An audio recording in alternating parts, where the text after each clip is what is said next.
Morning friends, welcome back to the online classes. Today I am going to take a new lesson number 10, the beggar.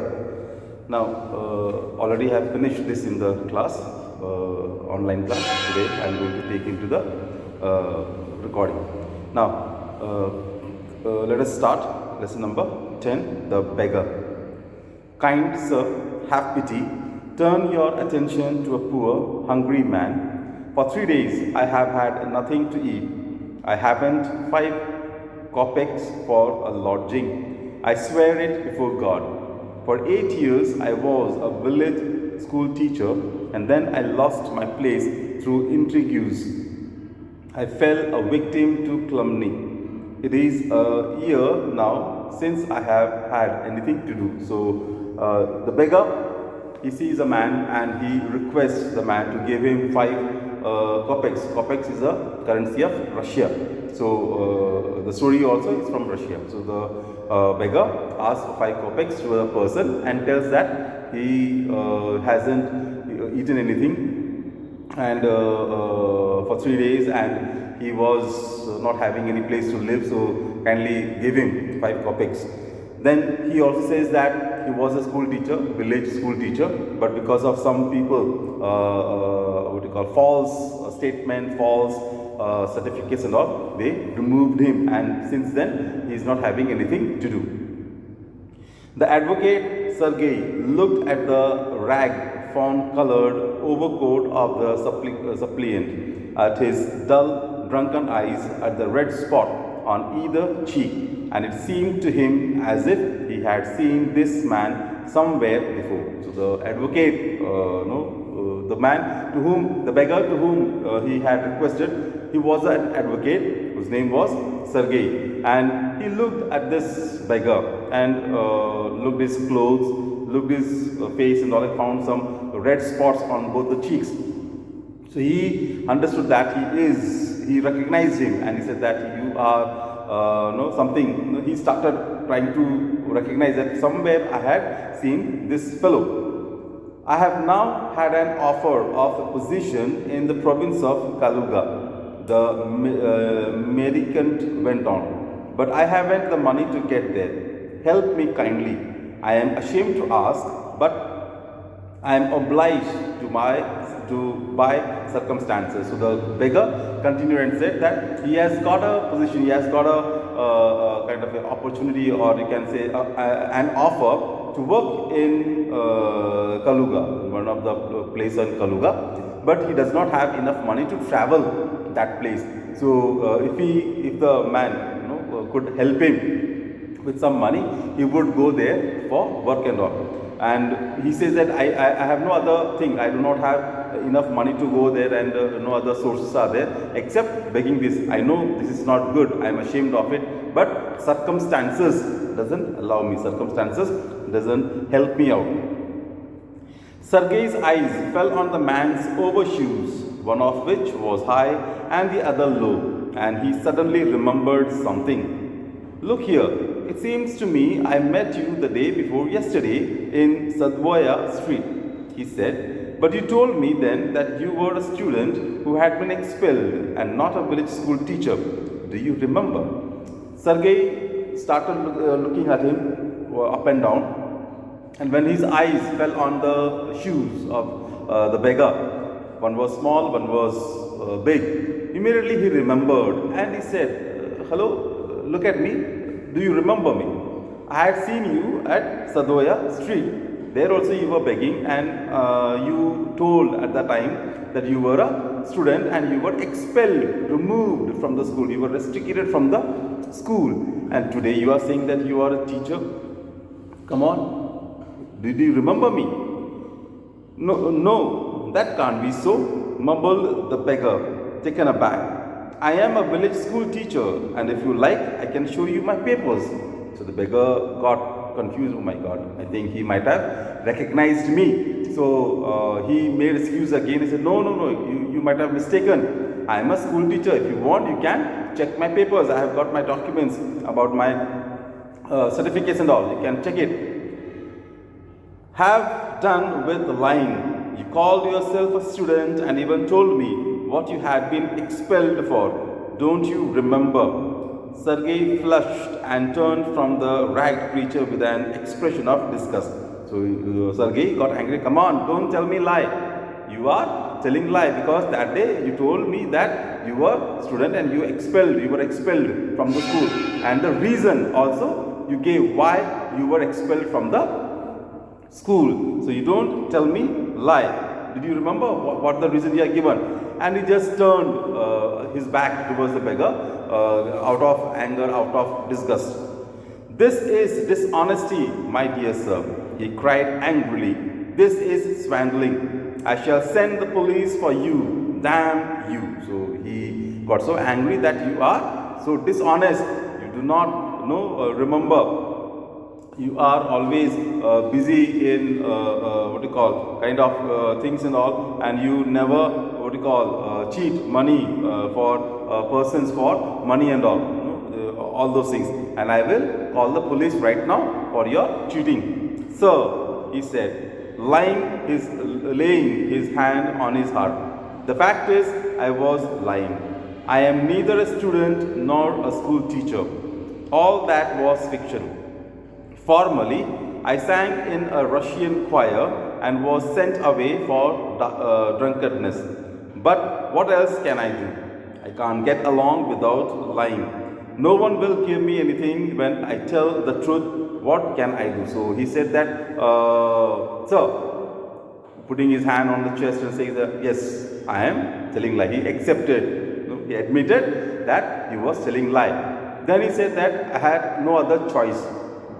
Then he comes and then he says the truth that he was a choir member in Russian choir, in Russian band. He was a choir member and he used to sing there, he used to play instruments and all. But because of his drinking habit, because of that, he was expelled. He was put out of the this Russian choir because he was always in drink and all, never come on time, doesn't perform well and all those things. So he was put out. Then he says that what else I can do? I do not know anything else. I cannot do any other work except playing songs or sing songs. But now that also I am unable to do. So no one gives me any job at all. And only option was to beg. And for that I had to tell the lies. Without that people won't give me any money.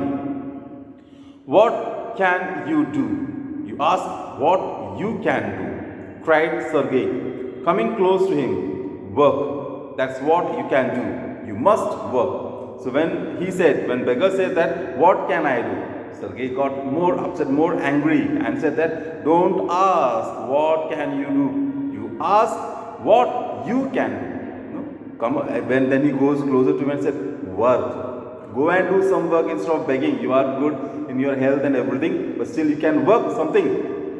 Work and earn instead of having ashamed or feeling no shy and all and asking, begging from people. No, it's not good. Go and work. So you can do some work and earn for yourself. Work? Yes, I know that myself, but where can I find work? The beggar said, of course I know that work is good, but where can I find the work? Nobody gives me job, and second thing, I do not know anything to do. So who will give me job? How I will go for work? How would you like to chop wood for me? So Sergei asked him, if you want work, I'll give you. Come to my house and chop wood for me. Can you chop the wood? Come to my house and chop the wood. I wouldn't refuse to do that, but in these days, even skilled woodcutters find themselves sitting without bread. The beggar is finding excuses one after another. So when Sergei asked, you come to my house and chop the wood, he found another excuse and saying that I could have come to your house and do the chopping work. I will not refuse your offer. But problem is, even at this time, in this winter season, even the skilled woodcutters, they all are sitting idle there. They do not have any work. They are simply sitting there. They do not have one time bread also. So how can I come and do the chopping? Will you come and chop wood for me? Yes, sir, I will. Very well. We'll soon find out. So Sergei did not like all the excuses and he straight away asked him again, final, will you come to me? Are you ready to come to my house and chop the wood? Now the beggar understood that if I don't go, then I may not get the money. So it's better I should go. And he said, okay, yes, I will come. We will see soon how good you are in chopping. Sergei hastened along, rubbing his hands. He called his cook out of the kitchen. Here, Olga, he said, take this gentleman into the wood shed and let him chop wood. So he just, clapped his hand, and the maid came, Olga came, and he asked Olga, take him to the wood shed for the chopping of the wood. He directed Olga. The scarecrow of a beggar shrugged his shoulders as if in perplexity and went irresolutely after the cook. It was obvious from his gait that he had not consented to go and chop wood because he was hungry and wanted work, but simply from pride and shame and because he had been trapped by his own words. It was obvious too that his strength had been undermined by vodka and that he was unhealthy and did not feel the slightest inclination for toil. Now the beggar was in fix. He understood that I am caught up. I cannot go. He was making excuses so that somehow the man, Sergei, would tell him, okay, go, get out from the house. Take this 1 rupee or something and get out. You cannot, you are good for nothing, you are not going to do any work. But he himself was trapped his own words. When he said that work, of course, who will give me work? No one is giving me work. Now he said, come on, I'll give you work. He caught up again, and he was not having that much strength because he used to have that drinks and all because of the habit of drinking. His body was already gone, old age, no strength, nothing. How to cut the wood? Because to cut the wood, we need enough strength, more than enough strength, good strength we need. He was upset what to do now, how to go about what to do. He simply went about it because he understood that I am caught up. There is no other choice to go and to the woodshed and cut the wood and all. Sergei hurried into the dining room. From its windows, one could see the woodshed and everything that went on in the yard. Standing at the window, Sergei saw the cook and the beggar come out into the yard by the back door and make their way across the dirty snow to the shed. Olga glared mirthfully at her companion, shoved him aside with her elbow, unlocked the shed and angrily banged the door. So Sergei went straight over to the dining room. From there he could see the woodshed and easily see the people what they are doing. So he saw that Olga was going ahead and the beggar was walking uninterestingly. He didn't want to go there, he didn't want to do any work in this cold season. He just went along with the side by side. When they reached to the door, there was not much space, so she just put her elbow to him so that move aside and opened the door, got inside and banged the door angrily because she also was not liking the person. Because the beggar was very much stinking and all. She did not like it. Enough for today. We'll continue tomorrow with the rest of the chapter. Thank you. Have a nice day.